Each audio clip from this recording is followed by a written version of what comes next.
Baiklah, Assalamualaikum dan salam sejahtera.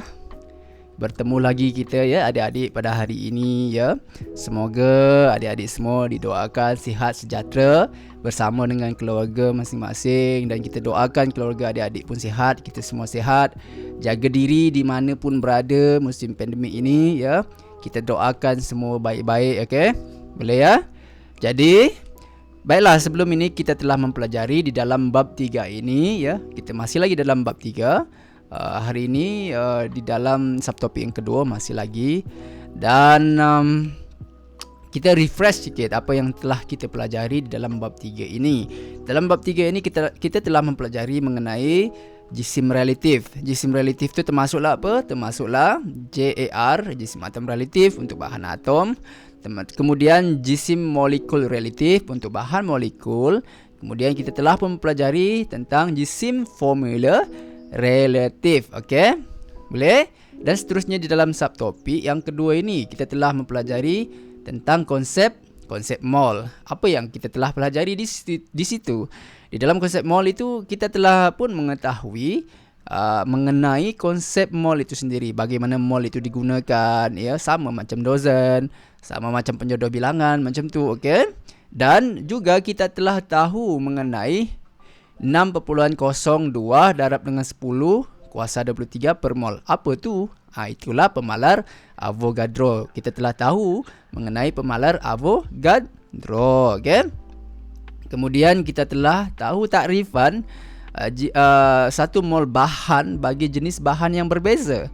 Apakah jenis-jenis bahan itu? Okey, termasuklah bahan atom, kemudian apa? Bahan molekul, kemudian lagi bahan ion, okey. Dan kita telah pun tahu bagaimana untuk mengira. Mengira apa? Mengira bilangan zarah daripada apa? Daripada bilangan mol, okey. Sebabnya kan dalam lagu yang sebelum ni, kalau adik-adik tonton yang video sebelum ni, ada tengok video sebelum ni kan, ada lagu tu berbunyi macam ni lah. Bilangan mol darab pemalar Avogadro dapat bilangan zarah. Bilangan zarah bagi pemalar Avogadro dapat bilangan mol ya.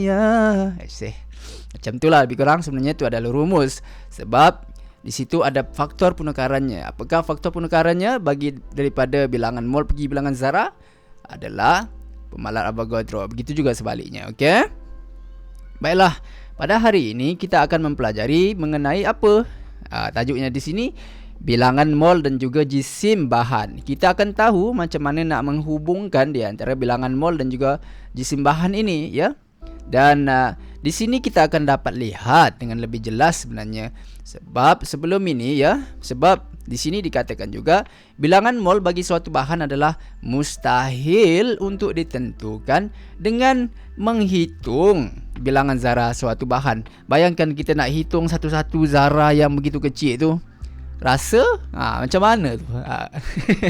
So kita nak ukur tu, kita nak hitung bilangan zarah sesuatu tu bukannya senang, okey? Sebab tu kita akan lebih sini kita akan lebih realistik ataupun lebih nyata ya, lebih nyata sebab kita boleh sukat jisim bahan tersebut kan. Kita ada bahan penimbang, kita ada radas penimbangnya kan untuk kita timbang berapakah jisim bahan itu, okey? Dan dikatakan juga di sini.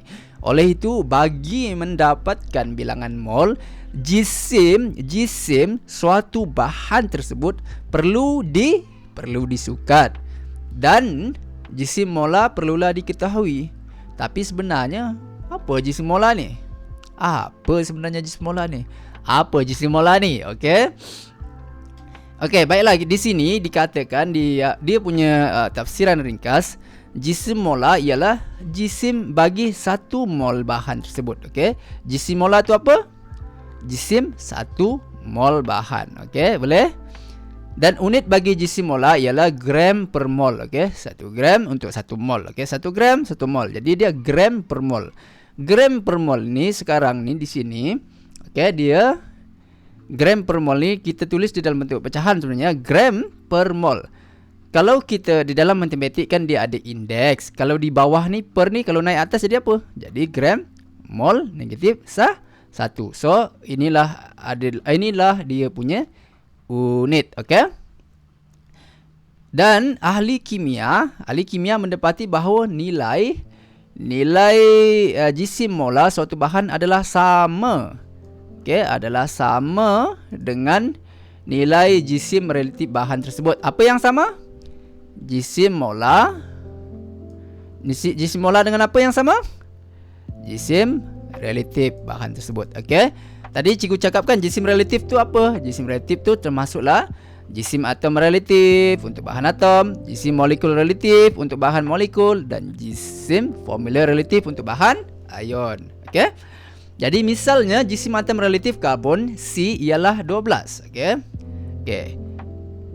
Jisim atom relatif karbon berapa dia cakap sini? 12.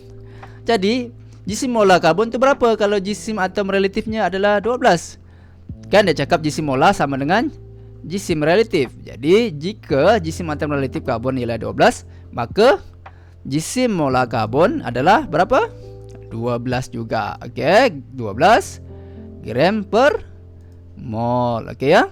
Kerana kenapa? Kerana 12 gram karbon mengandungi 1 mol karbon, iaitu 6.02 darab 10 kuasa 23 atom karbon. Okey. Dan ini sebenarnya apa? Ini ialah pemalar Avogadro. Okey? Boleh? Juga harap boleh kan? Boleh tu, insyaAllah boleh. Boleh kan? Boleh. Okey, kita pergi kepada contoh ini ya. Okey. Pertama sekali kuprum ya. Kuprum yang ini. Okey. Yang ini kuprum. Okey. Jadi kuprum ni sekarang terdiri daripada apa? Ia terdiri daripada atom kuprum. Okey, atom kuprum. Dan jisim atom relatif kuprum ni berapa? JAR, jisim atom relatif bagi kuprum adalah 64. Okey. 64. Dan dikatakan tadi jisim molar adalah sama dengan jisim relatif. Di dalam konteks ni jisim atom relatif lah. Jadi berapakah jisim molar bagi kuprum? 64, JR-nya 64, jadi jisim molarnya pun adalah 64 gram per mol. Okey. Itu untuk bahan atom iaitu kuprum. Jadi kita pergi kepada air pula. Okey. Air terdiri daripada molekul air H2O. Okey. Sekarang kita nak tahu berapakah JMR bagi air tersebut. Okey, berapakah JMR-nya? Dan JMR tu apa? JMR tu adalah jumlah keseluruhan JAR yang ada di dalam formula air ini. Okey. Sekarang di sini ada berapa atom hidrogen? Ada 2 kan? Jadi sini dia ada 2. Sekarang JAR bagi hidrogen berapa? 1. Okey. Jadi 2 darab 1, 2. Okey, sekarang tambah dengan JAR bagi oksigen. Berapa oksigen sini? 1 sahaja. Dan JAR-nya adalah 16. Okey. Jadi 2 darab 1, 2 tambah 16 berapa? 18. Okey, sekarang JMR bagi air ini adalah 18. Dan dikatakan tadi jisim molar adalah sama dengan jisim relatif. Dalam konteks ini jisim molekul relatif iaitu 18. Jadi jisim molekul relatif sama dengan jisim molar iaitu 18 gram per mol unitnya. Okey.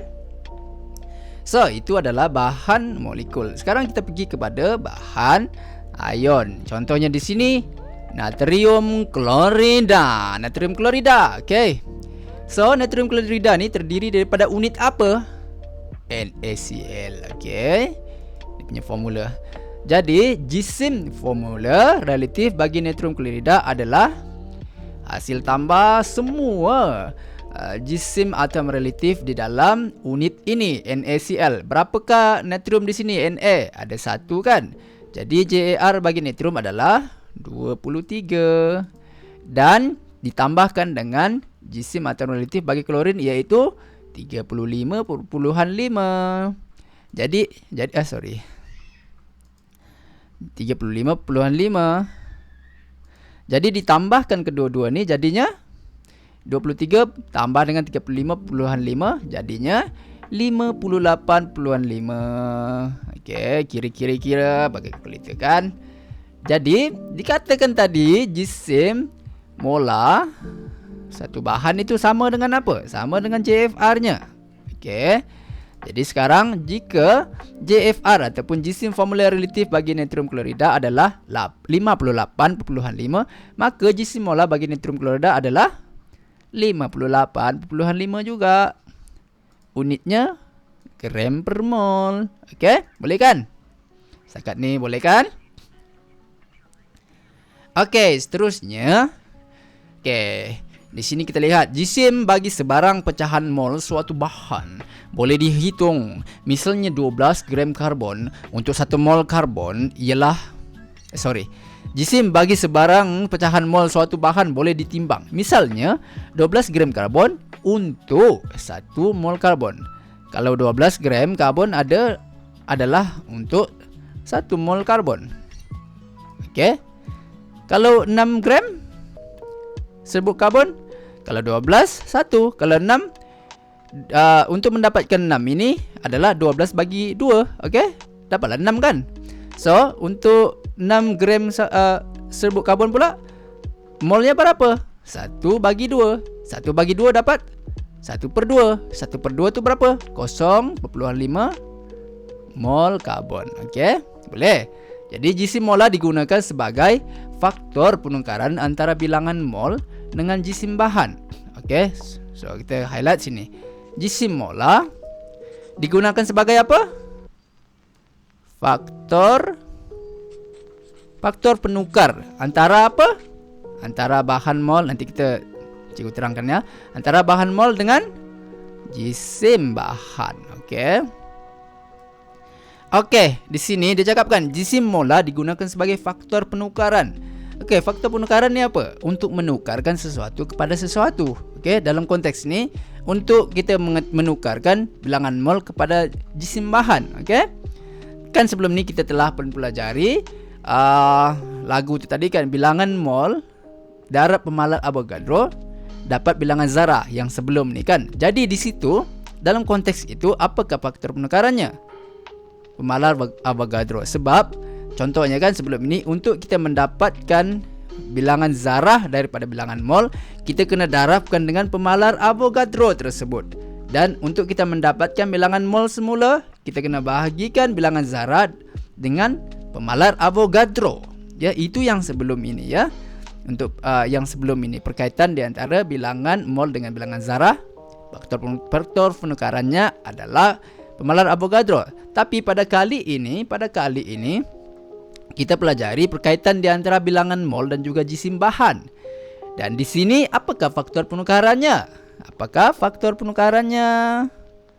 Okey, faktor penukarannya adalah jisim molar. Okey, boleh. So, di sini kita dapat lihat rumusnya. Bilangan mol N adalah jisim di dalam apa? Di dalam gram per jisim molar, di dalam unit gram per mol. Okey, di sini sebelum ni kan lagu yang untuk pemalar Avogadro tu kita cakap bilangan mol darab pemalar Avogadro dapat bilangan zarah. Bilangan zarah bagi pemalar Avogadro dapat bilangan mol. Tapi di sini bilangan mol darab jisim molar dapat jisim dalam unit gram. Okey. Itu kalau kita nak dapat jisim, kita kena darab bilangan mol dengan jisim molar. Okey. Kalau kita nak dapat bilangan mol daripada jisim dalam unit gram, kita kena bahagi dengan jisim molar. Okey, boleh kan? Jadi di sini ada persoalan ataupun integrasi dengan fizik ya, sebab adik-adik pun saya percaya adik-adik ambil fizik kan. Dan nanti di dalam peringkat yang seterusnya mungkin di matrikulasi ataupun pusat di dalam asasi sains, saya doakan adik-adik berjaya sampai di situ ya. Dan seterusnya ini adalah contoh mengapa unit bagi jisim itu adalah mesti gram ya.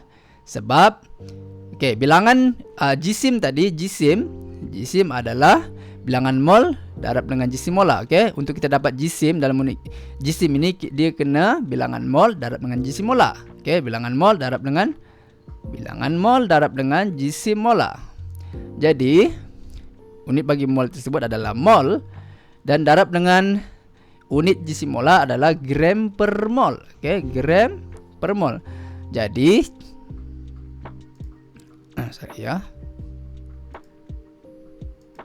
Jadi di sini kita kena matikan mol itu. Mol bahagi dengan mol, mol hilang. Jadi dapatlah gram. Okey kan? Boleh? So, kita masuk kepada contohnya ya. Ini adalah contoh penukaran antara bilangan mol dan jisim zarah dengan menggunakan jisim molar Okey. So, kita pergi kepada contoh yang pertama. Okey, contoh 6 sebenarnya. Kita pergi kepada contoh 6 ini dalam buku teks ini. Dia tanya, berapakah jisim bagi 1% mol aluminium? Okey. Sekarang apakah kehendak soalan? Apakah yang soalan ini mahukan? Dia mahu tahu tentang jisim. Okey. Jisim bagi berapa? Bagi apa?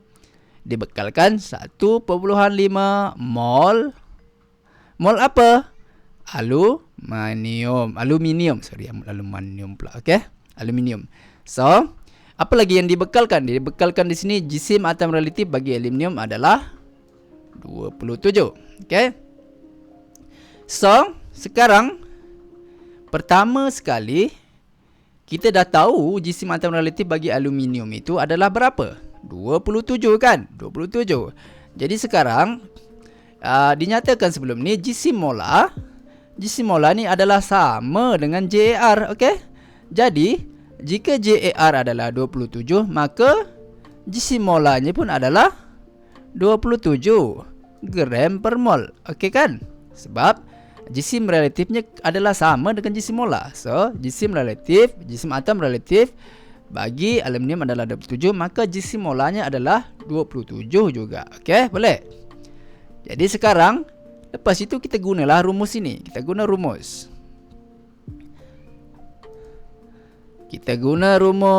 ini ya. Kita guna rumus ini. Iaitu jisim adalah bilangan mol darab dengan jisim molar. Sekarang bilangan molnya berapa yang dibekalkan sini? Adalah 1,5 mol. Okey. Sekarang dia punya bilangan mol adalah 1,5 darab dengan jisim molar. Jisim molarnya adalah 27 gram per mol. Jadi 1,5 mol darab dengan 27 gram per mol, kira dapatlah 40,5 gram. Jangan lupa tulis dia punya unit. Okey, 40,5 gram. So, inilah jisim bagi 1,5 mol aluminium. Okey, boleh ya? 40,5. Baiklah, kita pergi kepada contoh yang seterusnya. Okey, tukar dulu. Okey, contoh yang seterusnya. Ditanya macam ni. Berapakah bilangan molekul yang terdapat di dalam 30 gram gas sulfur dioksida, SO2. Okey, apakah kehendak soalan ini? Soalan ini tanya bilangan mol ya yang terdapat di dalam. Okey, dia bekalkan jisim ialah 32 gram. Okey. Jisim bagi gas sulfur dioksida ini adalah 32 gram. Okey. Dan jisim atom relatif bagi oksigen adalah 16 dan juga sulfur adalah 32. Okey. Sekarang kita tahu kan jisim molar bagi sesuatu bahan itu adalah sama dengan jisim relatifnya. Jadi kita kena kira dulu dia punya jisim molekul relatif sebab ini adalah molekul. Okey. Sekarang jisim molekul relatif bagi sulfur dioksida. Okey, sekarang berapa atom sulfur di sini? Ada 1. Berapa oksigen? Ada 2. Okey. Sekarang berapakah JAR bagi sulfur? 32. Okey. Dan berapakah atom oksigen di dalam molekul ini? Ada 2. Jadi dia kena 2. Darab dengan JAR bagi oksigen. Berapakah JAR oksigen? 16. Jadi 2 darab 16. Jadi 32 tambah dengan 2 darab 16 adalah kira dapatlah 64. Okey, boleh? Dan tadi kan kita tahu kan bahawa nilai gisim molar suatu bahan adalah sama dengan apa? Nilai gisim molar bagi bahan molekul adalah sama dengan gisim molekul relatifnya. Jadi jika gisim molekul relatifnya adalah 64, maka gisim molarnya juga adalah 64. Okey, jangan lupa dia punya unit gram per mol. Okey, boleh? Boleh ya? Jadi seterusnya kita gunakan rumus ini. Okey. Rumus dah ada. So, bilangan mol adalah jisim bahagi dengan jisim molar. Sorry. Berapakah jisimnya tadi dalam unit gram? Berapakah jisim bagi sulfur dioksida ini? Adalah 32 gram. Okey. Jadi bilangan mol molekul sulfur dioksida adalah 32 bahagi dengan jisim molar. Berapa? 64 gram per mol. Jadi 32 bahagi dengan 64. Kira dapatlah 0.5 mol. Okey, boleh? Boleh ya? Okey, kita pergi kepada contoh yang terakhir ya sebelum kita akhiri kelas kita pada hari ini. Okey. So, soalan yang seterusnya dia cakap begini, dia tanya, berapakah bilangan mol yang terdapat di dalam 4.7 gram kalium oksida K2O? Okey. Okey. Apakah kehendak soalan ini? Berapakah bilangan mol? Okey. Yang terdapat di dalam, dia bekalkan jisim bagi kalium oksida ini adalah 4.7 gram. Okey. Dan dibekalkan juga jisim atom relatif oksigen adalah 16 dan kalium adalah 39. Okey, seperti mana yang kita tahu bahawa jisim molar bahan ion adalah sama dengan jisim formula relatifnya. Okey. Jadi kita kena kira dulu, kita kena tahu dulu jisim formula relatif bagi kalium oksida ini. Okey. Sekarang kita tengok di dalam unit ini. Okey, di dalam unit ini formula ini K2O. Berapakah atom kalium sini? Ada 2. Okey. Jadi jisim formula relatif ini adalah hasil tambah semua jisim atom relatif di dalam formula ini. Okey, di dalam formula ini. Jadi kalium adalah 2 darab dengan JAR bagi kalium 39. Okey, 2 darab 39. Okey kan? Kemudian tambah dengan jisim atom relatif bagi oksigen berapa? 16. Jadi 2 darab 39 tambah dengan 16. Kira 2 darab 39 tambah dengan 16. Dapatlah 94. Okey, boleh? Jadi seperti mana yang kita tahu dan kita fahami dan kita telah membacanya, nilai jisim molar bagi suatu bahan ion adalah sama dengan apa? Sama dengan JFR-nya ataupun jisim formula relatifnya. Okey, boleh? Jadi jika JFR-nya adalah 94, okey, jisim formula relatifnya adalah 94, maka jisim molar bagi kalium oksida juga adalah 94 gram per mol. Jangan lupa ya unitnya. Okey. Dan kita gunakan rumus ini. Okey, gunakan rumus ini, iaitu bilangan mol adalah sama dengan jisim bahagi dengan jisim molar. Berapakah jisimnya? Jisimnya yang dibekalkan tadi adalah 4.7 gram. Okey, 4.7 gram. Okey. Sorry, tersasul-sasul ni. Okey, jadi bilangan mol kalium oksida adalah jisimnya bahagi dengan jisim molarnya, dan jisimnya adalah 4.7 gram bahagi dengan GC molanya iaitu 94 gram per mol. Jadi kira dapatlah 0.05 mol. Okey? Faham? Okey ya? So, cikgu harap adik-adik dapat faham dengan baik dan cuba buat balik ataupun cari contoh-contoh yang lain. Okey? Cuba buat balik dan cuba fahami dengan sebenar-benarnya kerana dia bukan sahaja menghafal ya, kita kena memahami konsep kerana kimia ini lebih kepada konsepnya. Okey, kerana bila anda faham konsepnya, sendirinya rumus itu anda akan dapat hafal. Okey. Okey, pahami konsepnya dan fakta-fakta yang terdapat di dalam itu. Baiklah. Akhir sekali, cikgu doakan semuanya sihat dan baik-baik belaka bersama keluarga, and take care of yourself always, and I wish you guys all the best and never stop learning. Assalamualaikum dan salam sejahtera.